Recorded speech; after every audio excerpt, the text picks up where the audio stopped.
Como siempre, quiero dar las gracias a Dios por permitirme estar con ustedes. Gracias por la oportunidad que tengo de compartir de la palabra del día de hoy y también gracias a mis pastores, como siempre, por la confianza. Y hoy, yo no sé tú, pero yo no sé cuántos vengan contentos hoy en esta mañana. ¿Cuántos vienen contentos en esta mañana? Yo vengo feliz porque mis Chivas golearon 4-0 al Necaxa. Es la única goleada que hubo este fin de semana. ¿No? Yo no sé de otra, yo no sé si hay otro equipo, ¿verdad? Pero también estoy muy contento porque el Señor está enviando su enseñanza, está enviando su Espíritu Santo cada vez más fuerte. Yo no sé si tú puedes estar consciente de eso, a este lugar. Y bueno, hoy vamos a poder ver un extracto de la palabra que hoy esta plática se llama Gracia en el estanque. Gracia en el estanque. Yo no sé si tú ya has escuchado este extracto del Evangelio de Juan. Y en el Evangelio de Juan hay algo muy importante. El Evangelio de Juan es escrito, obviamente, por el apóstol Juan, y lleva un propósito en especial. El Evangelio de Juan es escrito junto con sus otras dos cartas porque había una contienda en aquellas iglesias en aquel tiempo. Específicamente en la iglesia de Éfeso se suscitó una riña, se suscitó una separación. Quién sabe, nada más se dio en la iglesia de Éfeso, ¿verdad? Y se suscitó una separación muy fuerte porque unos decían que Jesús era el Hijo de Dios y era Dios. Y había otros que decían que no era Dios, que Jesús no era Dios. Así es que hubo una separación y de hecho hay todavía estas iglesias separatistas que enseñan que Jesús no es Dios. Y Juan viene a escribir este evangelio y estas dos cartas para revelar quién es Jesús.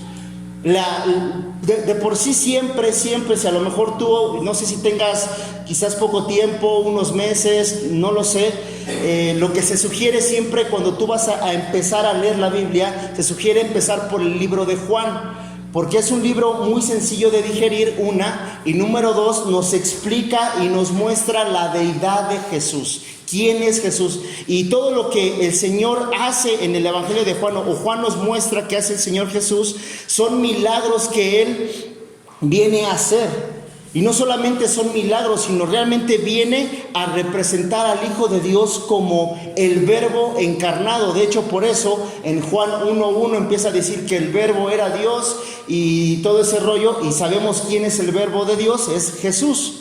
El Verbo se hace carne y habita entre nosotros y da la vida por nosotros mismos. La ley en ese entonces era incumplible, no se podía cumplir. Había una lista de reglas, había una lista de cosas que te tenías que lavar las manos no sé cuántas veces. Había de hecho para lavarse las manos una lista de 66 reglas, o sea, imagínate. Había 66 formas de lavarse las manos.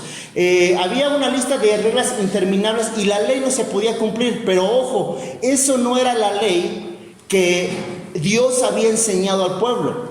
Esta ley la adquieren las personas, en este caso llamados los fariseos. Los fariseos vienen a representar esa élite que en sí el nombre fariseo, ellos adquieren ese nombre de fariseos que significaba separados. O sea, ellos se creían separados de los demás.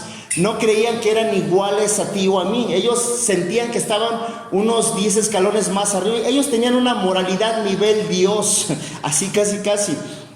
Y hay ocasiones en que tú y yo como cristianos a veces adquirimos ese tipo de fariseísmo en nuestras vidas. Nos empezamos a llenar de religiosidad, de reglas, de conductas que no tienen que ver absolutamente nada con Dios. Y hoy Jesús nos viene a enseñar un poco de eso y yo estoy seguro que el Señor nos va a hablar. Así es que yo te quiero invitar a que si tú traes tu Biblia en tu celular, si la traes de papel, qué mejor. Si tú eres de los que toma notas, pues toma notas. Y la plática de hoy se llama Gracia en el estanque. Y vamos a revisar el Evangelio de Juan en el capítulo 5 del versículo del 1 al 17. Y dice: después de estas cosas, había una fiesta de los judíos y subió Jesús a Jerusalén. Y hay en Jerusalén, cerca de la puerta de las ovejas, un estanque llamado en hebreo Betesda, el cual tiene 5 pórticos. En estos yacía una multitud de enfermos, ciegos, cojos, paralíticos, que esperaban el movimiento del agua, porque un ángel descendía de tiempo en tiempo al estanque y agitaba el agua. Y el que primero descendía al estanque después del movimiento del agua quedaba sano de cualquier enfermedad que tuviese. Y había allí un hombre que hacía 38 años que estaba enfermo. Cuando Jesús lo vio acostado y supo que llevaba ya mucho tiempo así, le dijo: ¿quieres ser sano? Jesús le respondió, Señor, le respondió el enfermo: no tengo quien me meta en el estanque cuando se agita el agua, y entre tanto que yo voy, otro desciende antes que yo. Jesús le dijo: levántate, toma tu lecho y anda. Y al instante aquel hombre fue sanado y tomó su lecho y anduvo. Y era día de reposo aquel día. Entonces los judíos dijeron a aquel que había sido sanado: es día de reposo, no te es lícito llevar tu lecho. Él le respondió: el que me sanó, él mismo me dijo: toma tu lecho y anda. Entonces le preguntaron: ¿quién es el que te dijo toma tu lecho y anda? El que había sido sanado no sabía quién fuese, porque Jesús se había apartado de la gente que estaba en aquel lugar. Después le halló Jesús en el templo y le dijo: mira, has sido sanado, no peques más para que no te venga alguna cosa peor. El hombre se fue y dio aviso a los judíos que Jesús era el que le había sanado. Y por esta causa los judíos perseguían a Jesús y procuraban matarle, porque hacía estas cosas en el día de reposo. Jesús le respondió: mi Padre hasta ahora trabaja y yo trabajo. ¿Por qué no me acompañas a orar? Padre, en el nombre de Jesús, hoy te damos gracias por tu palabra. Gracias, Señor, por lo que tú nos envías y nos sirves a la mesa en esta mañana, Señor. Como siempre, Espíritu Santo, te pedimos a ti tu respaldo. Te pedimos a ti, Espíritu Santo, que tú vengas y hagas la obra en cada uno de nosotros, Señor. Que sea tu voz la que sea escuchada, Señor. Que seas tú, Espíritu Santo, dirigiendo esta plática, Señor. Que seas tú, Espíritu Santo, convenciéndonos de pecado, de juicio y de justicia, Señor. Corrigiéndonos, examinando nuestro corazón, Padre.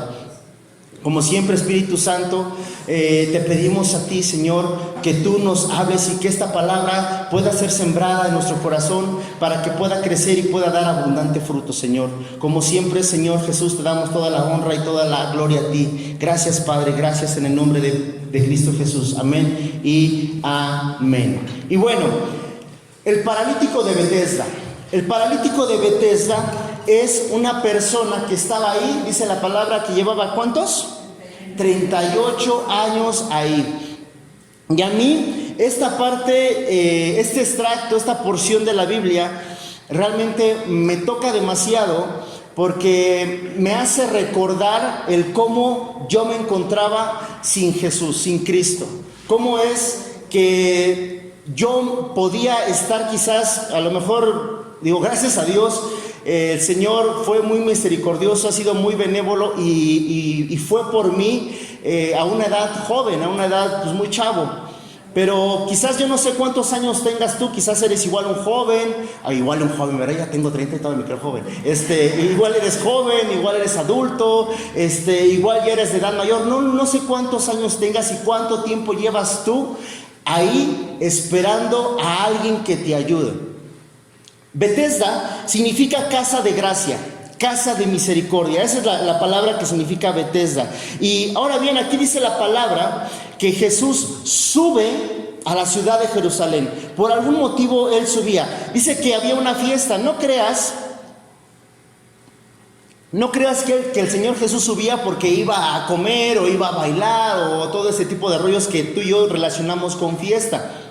En el pueblo judío hay tantas tradiciones y hay tantas costumbres, y en ese entonces había más, y ellos hacían fiesta cada sábado. Dice la palabra que era día de reposo, era un sábado. Y este día de reposo, el sábado, como te lo comentaba, no era más que algo que los fariseos habían puesto a la fuerza. porque no era el día de reposo. De hecho, nuestro pastor en alguna ocasión nos platicó apenas en la plática del 7, nos hablaba del reposo. Y el reposo no tenía que ver nada con lo que los fariseos estaban poniendo como regla a las personas. Y Jesús llega, sube a esta fiesta, pero sube a algo más que a una fiesta, sube a demostrar que Él es el Hijo de Dios. Sube a demostrar y a revisar el corazón de cada una de las personas que estaban ahí. Y llega a este lugar que se llama Casa de Misericordia, Casa de Gracia. Ahora bien, dice la palabra que había un estanque. Si tú puedes revisar tu Biblia o puedes revisar en internet, este lugar que se llama Betesda, hoy es un lugar en ruinas. De hecho, la ciudad de Jerusalén ha estado construida, la han construido varias veces, la han reconstruido varias veces, y ya sobre las mismas ruinas han puesto otro pavimento, otras casas, y así se la han llevado. Y hoy en día ese lugar llamado Betesda, o lo que era el estanque de Betesda, era un lugar muy pequeño. Es un tipo alberca, es un tipo piscina. Yo me lo imaginaba así como una laguna o algo así, pero si tú ves las fotos, solamente es un estanque, es un lugar pequeño, donde imagínate que dice la palabra que había muchos enfermos. O sea, ese lugar estaba lleno de enfermos. Que había cojos, había ciegos, había paralíticos. Yo quiero pensar y me quiero imaginar que también había leprosos, personas que habían sido separadas y destituidas de la presencia de Dios del templo porque se sabía que eran pecadores. Yo me imagino que había toda clase de enfermos ahí, queriendo y esperando entrar al agua, esperando el movimiento del ángel. Ahora bien, dice la palabra que había un ángel que descendía. No sabemos si realmente ocurría así. Si la palabra lo dice, si la Biblia lo manifiesta, es porque así quizás sí pasaba, quizás sí era real. Quizás había un ángel que llegaba y se movía el agua, y aquellos veían y se abalanzaban, se carrereaban uno por el otro, quizás hasta se empujaban o no sé qué hacían, y el que llegaba primero, ese era sanado, entraba al agua y era sanado. Me hace pensar mucho en cuántas veces, yo no sé tú, pero cuántas veces hemos acudido a otras instancias. De hecho, hay lugares, obviamente hay lugares, bastantes lugares donde a lo mejor puedes encontrar ayudas de psicología. Hay ahorita todos estos grupos de coach y que no sé qué, que te cobran casi 5,000 y cacho de pesos, etcétera, etcétera. Hay grupos de Alcohólicos Anónimos. De hecho, pues yo fui rescatado y en un grupo de Alcohólicos Anónimos. Hay bastantes lugares. Pero el Señor Jesús viene hoy a hacer esa diferencia, ese contraste en este lugar. Porque a lo mejor era cierto que sí, bajaba un ángel y el agua se movía. Pero también es cierto que el Señor Jesús viene a hacer ese contraste, porque si tú y yo podemos observar, hay cosas que son reales, obviamente la psicología, terapias, todo lo que ya mencionamos, y son cosas que nos han ayudado quizás en algún momento, que nos han ayudado a alguna adicción, que nos han ayudado a estar un poquito en paz, a obtener quizás un poco de equilibrio emocional. Pero el Señor Jesús viene a demostrarnos que eso solamente es algo que está ahí. Pero Él es el único que da sanidad real a nuestro corazón y a nuestra mente y a nuestro cuerpo y a nuestro espíritu. Me encanta cuando en algún momento un ex amigo, uno que era mi super brother, me dice: es que te lavaron el cerebro. Sí, me lavaron el cerebro, mi espíritu, mi alma y mi cuerpo. Eso fue lo que ocurrió. Y yo estoy seguro que eso es lo que ha pasado en ti y en mí. Y está ocurriendo eso. Jesús sube a Betesda, sube a ese lugar. Y dice que Jesús estaba en esa fiesta. Imagínate el punchis, ¿no? O no sé qué, a lo mejor estaba tocando el Carro Show o algo así. Los que se rieron del Carro Show ya revelaron su edad. Y a lo mejor él mejor dice: no, mejor yo me voy a apartar. Y él se aparta y va a este lugar llamado Betesda, el estanque de Betesda. Un lugar donde había enfermos. Y él se aparta y llega, y dice aquí la palabra que ve a este individuo que estaba ahí y llevaba 38 años enfermo. Yo no sé tú cuánto tiempo lleves buscando una alternativa. A lo mejor ya acudiste a psicólogo, a lo mejor ya fuiste al coaching y ya te sacaron toda la lana. A lo mejor ya fuiste hasta con los brujos, a lo mejor ya fuiste con los de la muerte, a lo mejor ya fuiste a que te leyeran el tarot, el café y todo ese tipo de cosas que hay. Es una palabra, pero la pastora me está viendo y dije, me va a regañar. Y todo ese tipo de cosas. A lo mejor ya fuiste a muchos lugares, ya fuiste al Feng Shui, ya fuiste a que te pusieran agujas, no sé, ya a tantos lugares que hemos asistido. Y yo no sé cuánto tiempo, a lo mejor tú estás como este paralítico que dice, yo no puedo.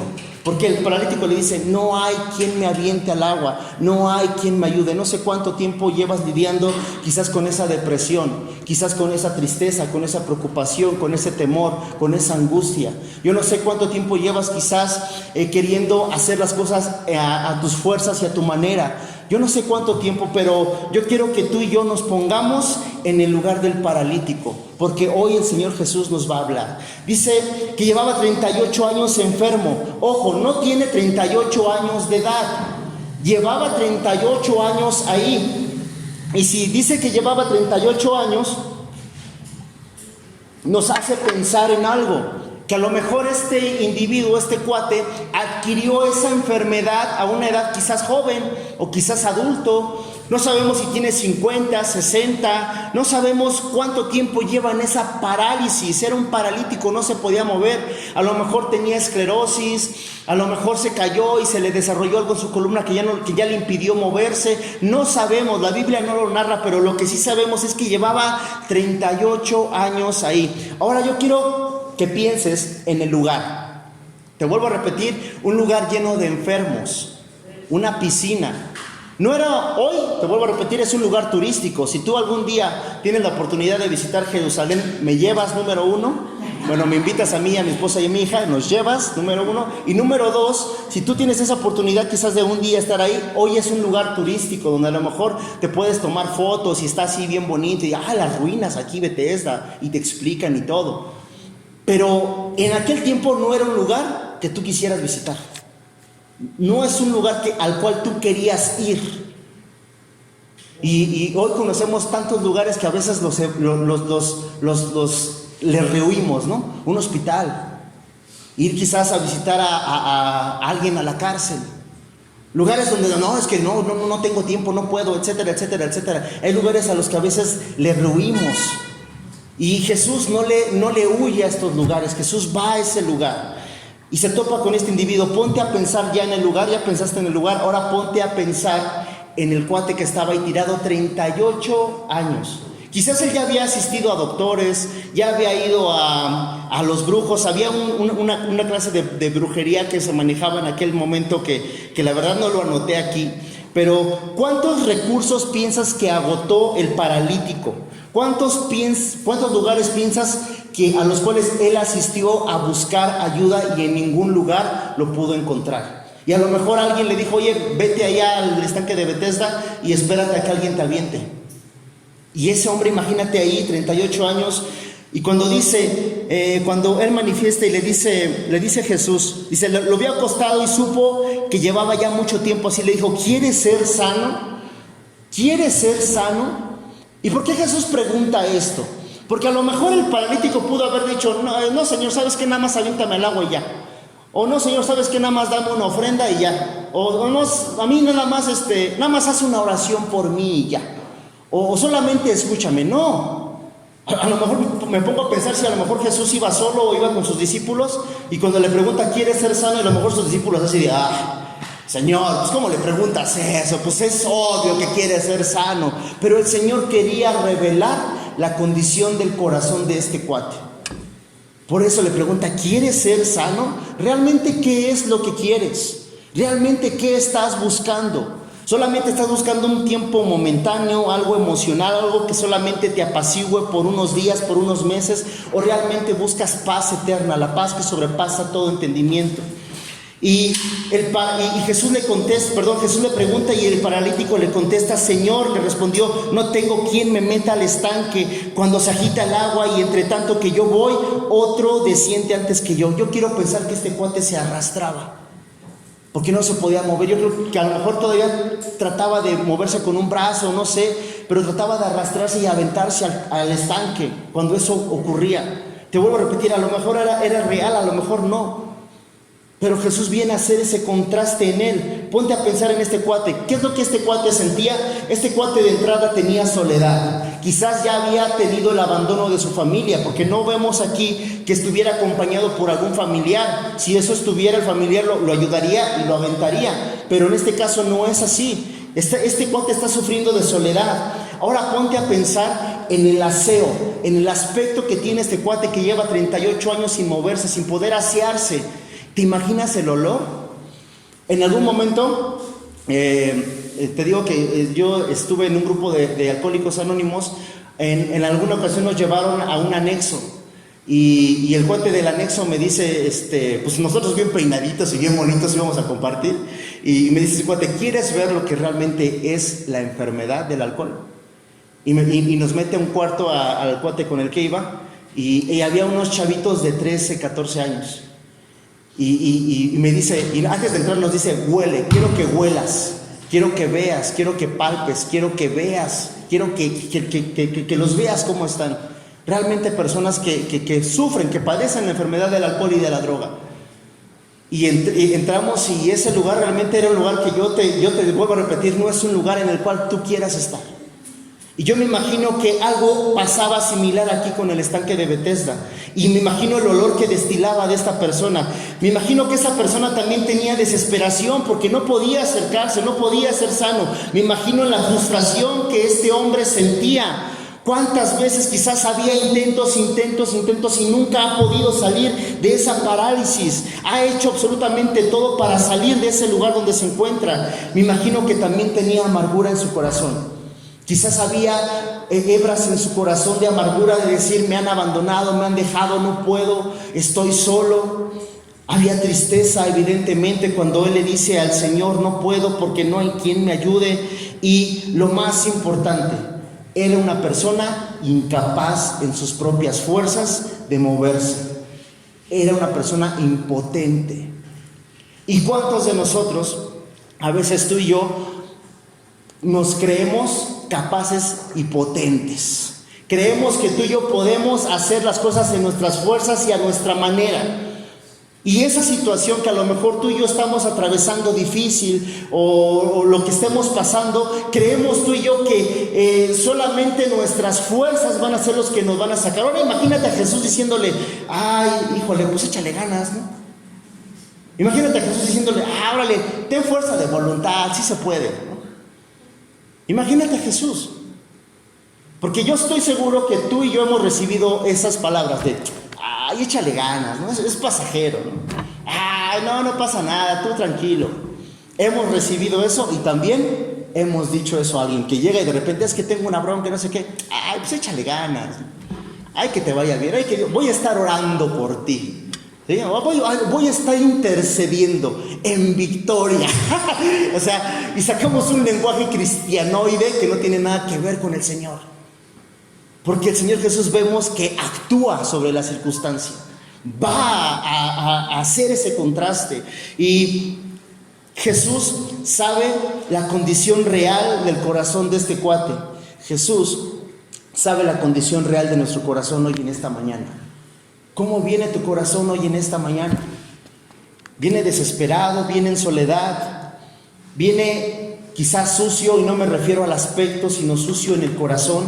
¿Viene desesperado, frustrado, amargado, lleno de tristeza, lleno de impotencia porque no ha podido salir de esa circunstancia en su matrimonio, con sus hijos, en su relación, no lo sé, en su salud? ¿Cómo vienes tú? ¿Cómo venimos hoy delante de Jesús? ¿Cómo es que está nuestro corazón? Porque el Señor quiere revelar la verdad que hay en nosotros para poder sanarla, para poder actuar sobre ello. Ahora bien, hay un lugar lleno de enfermos, un lugar donde había cojos, había ciegos, ¿qué más había? Paralíticos, te vuelvo a repetir, yo quiero pensar que había leprosos, había sordos, había bastantes enfermos ahí. Quizás amontonados. Y imagino que cuando el agua se empezaba a mover así de, no, voy yo, y pasa, aventaban. Y a lo mejor tú y yo podemos pensar, hay un lugar de enfermitos, pobrecitos, cómo sufren, los enfermitos. Pero vemos un lugar lleno de enfermos egoístas. egoístas. Porque si te pones a pensar, si ese cuate estaba ahí tirado y yo, que soy a lo mejor sordo, y veo que este cuate no se puede mover y digo, bueno, yo tan siquiera puedo ver cuando el agua se mueve y este cuate no. Pues bueno, primero voy a ayudarle a este brother, que lo voy a aventar cuando el agua se mueva y ya que se sane y ya después yo me aviento, ¿no? Porque tengo la capacidad. Pero no, el sordo no ayudaba al ciego, el ciego no ayudaba al sordo, el sordo no ayudaba al paralítico, que el leproso pues ni siquiera los podía tocar. O sea, había un egoísmo completo. Cada quien se centraba en el yo, en buscar mi beneficio personal. Cada quien se centraba en el solamente yo vengo a ayudarme a mí. Y hay ocasiones, iglesia, en que tú y yo nos topamos con ese diálogo en nuestra mente y en nuestro corazón cuando asistimos a este lugar. No, es que yo solamente vengo por lo mío. Yo solamente vengo a recibir, ¿no? Así decimos a veces. Pero aquí nos damos cuenta que Jesús no va a recibir, va a dar. Y si tú te pones a pensar que este lugar lleno de enfermos, y en este lugar lleno de enfermos cada quien se ayudaría mutuamente, ese lugar no estaría lleno, número uno. Y número dos, ese lugar fuera realmente un lugar de gracia, como se le llamaba, un lugar de gracia, una casa de misericordia. Pero no era así. Era un lugar donde cada quien asistía por su propio beneficio personal, donde no iban a servir, no iban con un corazón de servicio, iban con un corazón de recibir, a ver qué puedo obtener, a ver qué puedo tener, a ver con qué me puedo sanar, a ver si agarro un beneficio y me aviento y ya soy sano y ahí muéranse los demás y me voy. ¿Cuántos enfermos te pones a pensar que fueron sanados, se salieron del estanque y se largaron y no ayudaron quizás al paralítico? Llevaba 38 años. 38 años sin recibir ayuda de nadie. Y número dos, también este cuate bien orgulloso, ¿no? Porque jamás le pidió ayuda a nadie. Y es que cuando vemos esta actitud de los enfermos, podemos encontrar que es egoísmo, pero también, obviamente, el corazón abrazado de soberbia y de orgullo. ¿Quién les tapó una cerveza? Un corazón lleno de soberbia y de orgullo, donde no se ayudaban mutuamente. Solo iban a obtener su sanidad. Solamente iban a obtener lo que les pertenecía a ellos. ¿Y cuántas veces tú y yo actuamos así? Número uno, en la iglesia.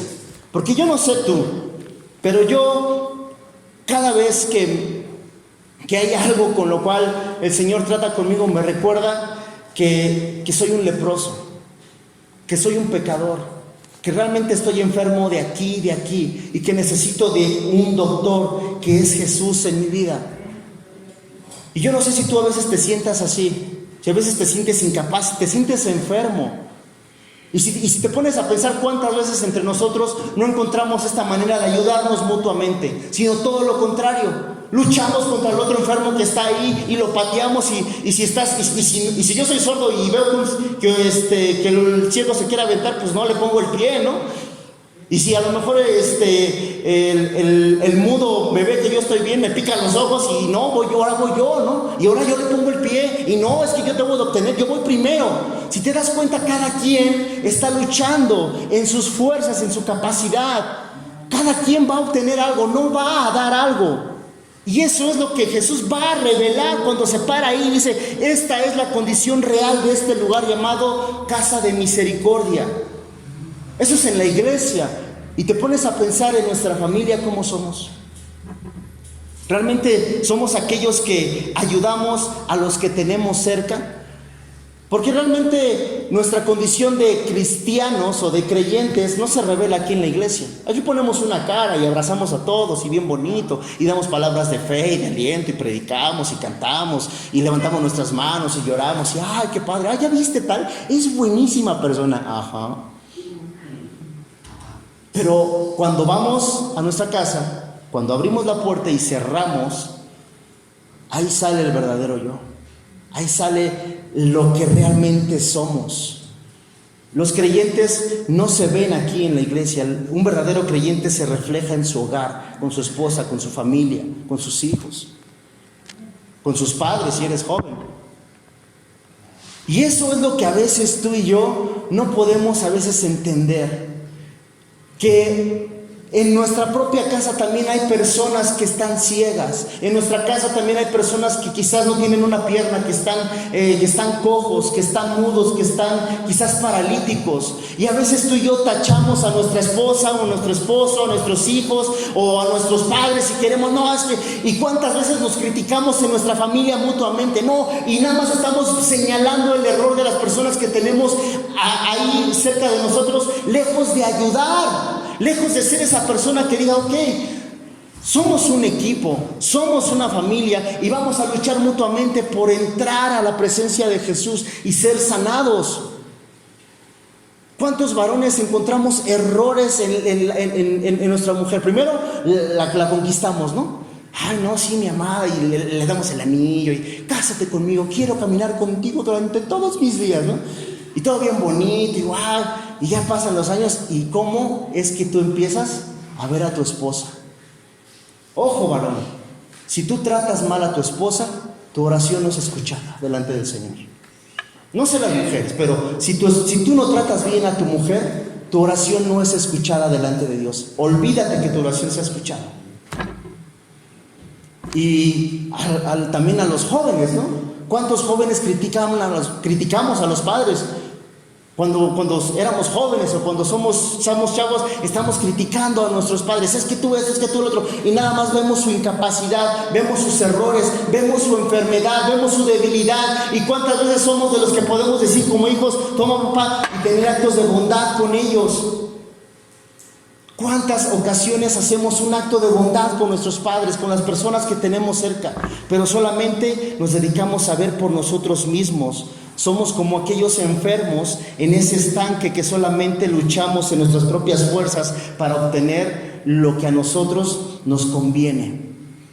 Y vemos aquí otros individuos, porque vemos a los fariseos. Cuando Juan menciona a los judíos, no solamente dice a los judíos en general. Cuando Juan menciona a los judíos, se refiere a los fariseos. Obviamente pues Jesús era judío, Pedro era judío, Juan era judío. No se refiere a los judíos en específico, se refiere a los fariseos. Y ya sabemos lo que significa ser fariseo, ser separado, ser una élite.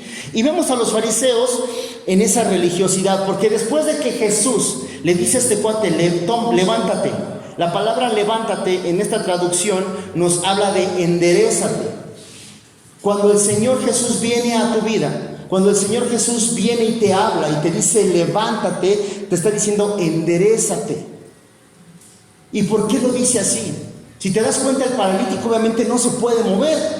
Él sabe que no se puede mover. Imagínate si Jesús le dice levántate o enderézate, y si el paralítico no lo hubiera hecho, no hubiera tenido fe. Y obviamente la palabra es clara cuando nos dice que debemos de poner nuestra fe en el Hijo de Dios, en Jesús. Y este paralítico quizás pudo haber dicho, no, Señor, pues ¿cómo crees? Pues, si no me puedo mover. O sea, imagínate que le hubiera rezongado al Señor, ¿no? Así Jesús, levántate, toma tu lecho y anda. Y así, pues no estás viendo que no me puedo mover. Jesús, nada más aviéntame al agua. No.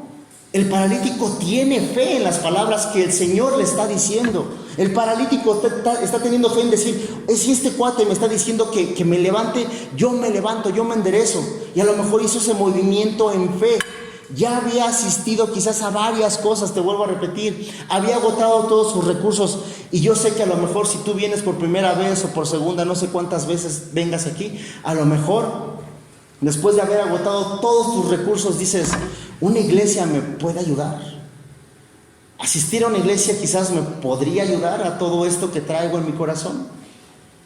Y la respuesta es, la iglesia como tal, no. La religión como tal, no. Pero Jesús sí puede hacer algo diferente en tu vida. Jesús sí puede hacer ese contraste en tu caminar. Y encontramos esta parte en lo que los judíos ven a este cuate, a este paralítico ya levantado, ya sanado. Imagínate al paralítico con su lecho después de 38 años así de, no inventes, ya soy sano, qué chido, ¿no? Imagínate, o sea, yo quiero pensar que a lo mejor te topas a tus cuates y dices, no inventes, qué alegría, que ya estás bien, vamos a ver el fútbol, o vamos a hacer esto, vámonos a las carnitas, no sé a dónde, ¿no? Pero no, yo quiero pensar que a lo mejor este cuate tenía conocidos en la iglesia que eran parte de los fariseos, de los judíos, y se lo toparon y dijeron así de,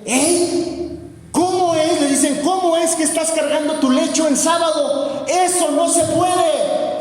O sea, si tú lo lees es neta. O sea, neta, hay esa religiosidad, esa, hay una palabra, no me acuerdo cómo se dice, pero neta vemos ese legalismo en el corazón de estas personas. No, es que eso no se puede hacer, es que aquello no se puede dar, es que esto tú no puedes hacer, ¿es en serio? El Señor no viene a ponernos una lista de reglas, Él viene a liberarnos de reglas y realmente venir a enseñar su ley.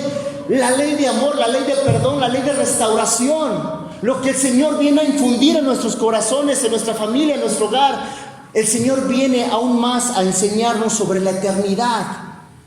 Viene a conquistar nuestro corazón. Y los fariseos vemos cómo están abrazados por esta religiosidad. Y le dicen, no, ¿quién es el que te dijo? Y dice el paralítico, dice, no, pues es que a mí me dijo un tal Jesús que agarrara mi lecho y me levantara, y así lo hice. O sea, con esa fe de decir, a ver, ¿por qué ustedes me van a venir a prohibir? Porque dicen, no, es que esto es el sábado. Es que es sábado y no puedes cargar tu lecho. O sea, porque es sábado, no podía ser sano. No podía ser sanado el sábado. O sea, qué mentalidad tan dura, tan brusca, tan ruin de estos cuates. Y este cuate le dice, ¿saben qué? No sé quién es Jesús. Y yo quiero pensar que es entendible. O sea, 38 años ahí, estás paralítico, no ves bien quién te está hablando, solamente te levantas. Y algo que me encanta de Jesús, no se quedó ahí esperando a que le dijera, gracias Señor. Ay, no. O sea, Jesús lo sana. Y no es así como que se quede a esperar el halago y el aplauso, ¿no? No es así como que, ay, sí, gracias a mí yo te rescaté y yo te auxilié. No. Él lo sana y se aparta. Lo sana y se va. Se queda en el anonimato completamente y dice, no, yo me voy a apartar. Y el paralítico dice que después, dice en el versículo 14, después le halló Jesús en el templo y le dijo, mira, has sido sanado, no peques más. O sea, Jesús sí se alegra. O sea, mira, has sido sanado. Dice, no peques más. Le da una instrucción real, una instrucción que esa instrucción obviamente va para ti y para mí. ¿Qué incapacidad hoy tenemos en nuestro corazón y en nuestra mente? ¿Qué incapacidad creemos que tenemos? Que decimos, es que no puedo, es que esto, es que el otro. ¿Qué incapacidad venimos hoy delante del Señor? Porque Él la va a sanar, Él la va a curar, Él la va a restaurar. Pero le dice, no peques más. Dice, para que no te venga alguna cosa peor. Ahora bien, yo cuando leo esto me quedo pensando, ¿qué cosa puede ser peor que estar 38 años ahí postrado en ese lugar sucio, lleno de soledad? ¿Qué lugar o qué cosa puede ser peor que estar así en una parálisis? Y no hay otra respuesta más que estar destituido de su presencia. Yo creo que eso es lo peor. Porque no solamente va a ser aquí en esta tierra, sino va a ser durante toda la eternidad. ¿Qué puede ser peor que estar en el problema que estás? ¿Qué puede ser peor que tu circunstancia? ¿Qué puede ser peor que tu enfermedad? ¿Qué puede ser peor que quizás esa situación difícil en tu matrimonio? ¿Qué puede ser peor? Lo peor que puede ser es que nos encontremos destituidos de su presencia por estar en desobediencia y caer en pecado. Eso es lo peor que nos puede ocurrir. Y obviamente, iglesia, que tú y yo como personas, como seres humanos, es evidente que nos equivocamos, que tropezamos, que fallamos. Es evidente que tenemos tentaciones. Pero tener tentaciones no es malo. No es pecado tener tentaciones. Pecado es caer en esa tentación, caer en esa seducción del enemigo. Por eso David lo manifiesta en el Salmo 51, mi pecado siempre está delante de mí. Tú tienes tu pecado siempre delante de ti. ¿Sabes cuál es? Porque es importante saberlo, porque si no lo conocemos, no lo sabemos, obviamente no vamos a poder luchar, no vamos a poder pedirle las fuerzas al Señor, no vamos a poder decirle al Señor, ¿sabes qué? Líbrame de esto. Y a lo mejor el Señor Jesús nos responde como le respondió a Pablo, no te voy a quitar eso. Y estamos luche, pero lo importante es que El significado de misericordia. El significado de misericordia es bendición, dice bendición inmerecida que Dios le concede a un receptor indigno. Bendición inmerecida que Dios le concede a un receptor indigno. Y yo no sé tú cuántos hemos recibido esa misericordia de parte de Dios. ¿Cuántos hemos recibido gracia? El lleno de gracia va al lugar de gracia a dar gracia a alguien que se supo incapaz, que se supo que no tenía capacidades en sus propias fuerzas, alguien que se supo débil, alguien que supo que no podía. No sé si lo mencionamos la otra vez, pero la fuerza de voluntad o la llamada fuerza de voluntad, iglesia, es un engaño completamente. No es cierto, Luis, yo dejé el cigarro por fuerza de voluntad. ¿Y te has puesto a pensar que fue Dios actuando en tu vida? ¿Y te has puesto a pensar que a lo mejor esa adicción que traías, Dios actuó? Porque tú y yo no tenemos fuerza de voluntad, no la tenemos, nuestra carne no la tiene. Por eso es que necesitamos recurrir a las fuerzas de Cristo, a las fuerzas del Señor. Si tú y yo seguimos pensando que tenemos fuerza de voluntad, vamos a estar como estos enfermos luchando por obtener un lugar, luchando por entrar en nuestras fuerzas junto con alguien y estar peleando y entrar al agua. Y el Señor nos dice, no es en sus fuerzas. Por eso es que Él viene a hacer ese contraste. No es en tu lucha, no es en tus fuerzas, no es en tu capacidad, no es en tu pensar, es en mis fuerzas. Cuando tú eres débil, Él es fuerte. Cuando tú y yo nos reconocemos débiles, Él se hace fuerte en medio de esa debilidad y en medio de esa angustia y de esa desesperación. Y es por eso que el lleno de gracia va al lugar de gracia a dar gracia, déjame decirlo así, a un desgraciado. Y yo no sé si tú o si tu orgullo te permita estar en este lugar de este desgraciado. A mí sí. A mí sí, porque diario yo reconozco que no soy capaz en mis fuerzas de estar sin la presencia de Cristo, de estar sin la presencia de Dios. Cuando volteo y veo a lo mejor las cosas que me acontecían antes, cuando veo y volteo el dictamen del enemigo que estaba sobre mi vida, de ser alcohólico, de ser drogadicto, de quizás golpear a mi mujer, de quizás dejar hijos regados, de quizás ir a andar vagando por ahí, veo ese dictamen que estaba delante de mí, esa cultura que me estaban enseñando, y hoy veo lo que el Señor viene a poner en nuestras vidas. Es maravilloso lo que el Señor empieza a hacer en tu vida. ¿Cuántas veces tú y yo podemos dudar de eso? O podemos ser como ese desgraciado, de decir, no puedo en mis propias fuerzas, Señor, no hay nadie quien me ayude. Pero creo en que tú me dices, levántate, y a pesar de que no puedo, me levanto. Y a pesar de que ya no tengo fuerzas, lucho. Y a pesar de que ya no puedo más, continúo. Y a pesar de que ya no puedo más y que a veces el camino parece difícil, te levantas y sigues. Y a pesar de que te caes, que a lo mejor ya caíste en una tentación, que a lo mejor ya te raspaste, que a lo mejor ya te salió sangre y te rompiste la boca y te lastimaste las rodillas, te las limpias y continúas, porque el Señor te da realmente la sanidad y las fuerzas para seguir adelante. No te canses, iglesia, no te canses, no dejes de creer en lo que el Señor está haciendo en tu vida. Estás pasando por un momento difícil, vamos a darle gracias a Dios. Cuando las cosas de plano no te salen, hoy el carro no quiso prender en la mañana, ¿no? Otra vez el carro, ¿no? Ay, es que ahora no se acabó esto. ¿Y cuántas veces tú y yo luchamos con cositas tan pequeñas y tan absurdas cuando vemos delante del Señor lo que Él nos promete? Nos promete algo que no sea peor, la eternidad junto con Él. Y desde este momento, los judíos y los fariseos quieren matar a Jesús, quieren matar a Cristo. Desde este momento empieza una persecución cañona por matar a Jesús porque violó el sábado.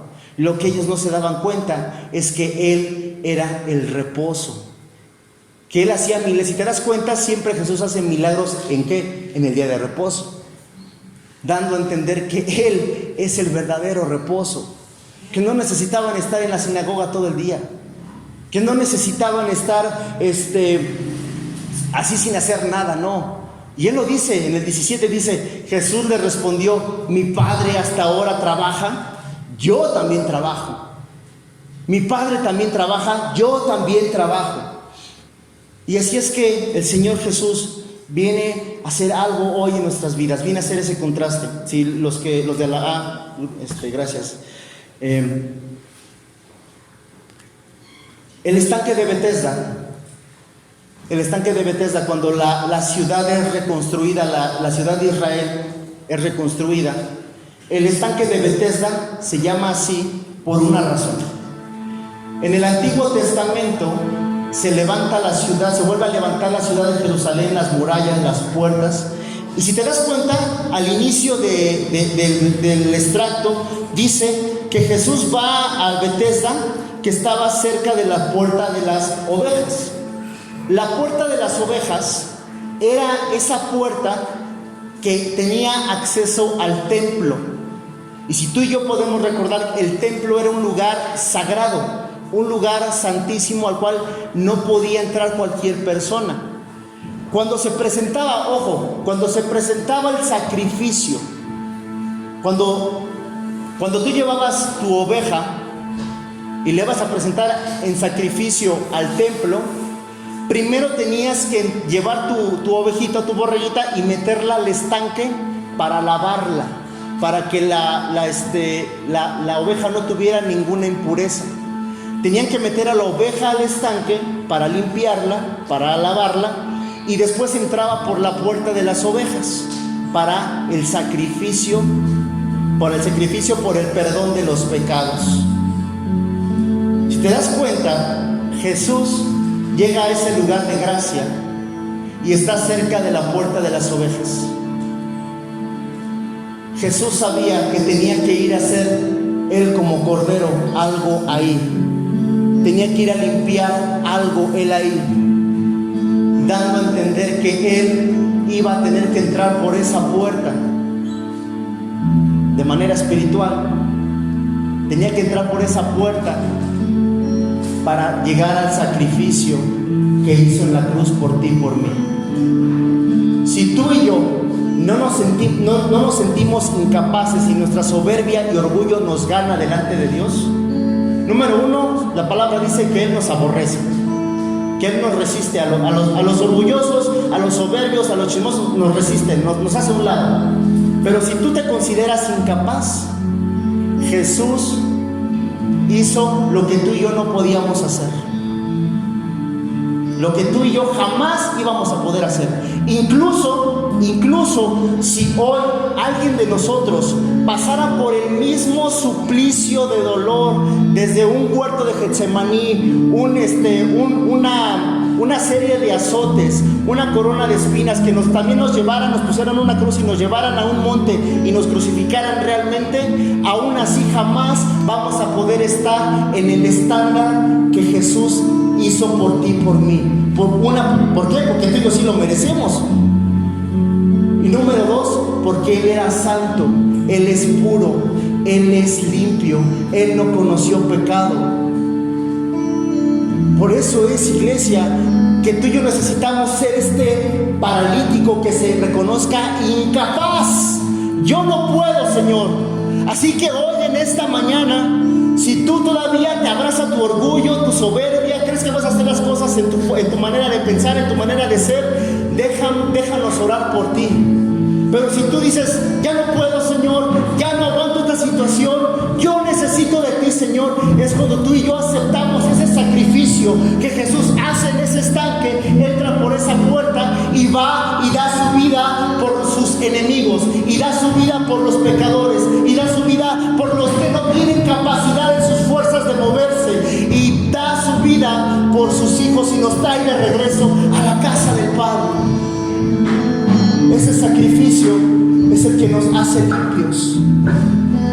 Y si tú hoy vienes cansado, vienes fastidiado, vienes frustrado, vienes lleno de soledad, de depresión, ¿por qué no te pones de pie por un momento? Si tú dices,